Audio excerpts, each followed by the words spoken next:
Shqyrtimi i provave nga SBA për Gülen do të kërkojë kohë, por ai do të përfundojë me ekstradimin e tij.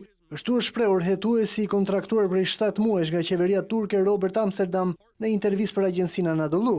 Është e rëndësishme të theksohet se çështja e Gülen është unike dhe tepër e vështirë për perëndimorët për ta pranuar. Pavarësisht kohës, qytetarët e shtetit do të kuptojnë se organizata FETO e drejtuar nga kleriku Gülen funksionojnë si një organizatë kriminale dhe terroriste, përfundon Amsterdam. Ky i fundit prej 7 muajsh ka zbuluar se FETO ka një hierarki vertikale, ku Gülen udhëzon bordin drejtues dhe më pas të urdhra kalojnë te komitetet konsultative, të cilat i përhapin udhëzime drejt shefave rajonal ose imamëve që funksionojnë në qytete apo rajone lokale. Avokati i Amsterdam vijon hetimet edhe në një tjetër front, atë të shpenzimit të shumës prej 500 milion dollarësh që vijnë si një mbështetje nga qeveria amerikane për rrjedhjen e shkollave në Kaliforni, Texas dhe Oklahoma. Sipas tij dyshohet se këto para nuk shfrytëzohen plotësisht për edukimin, por përdoren për të mbështetur aktivitetet dhe biznes të tjera të klerikut Gülen.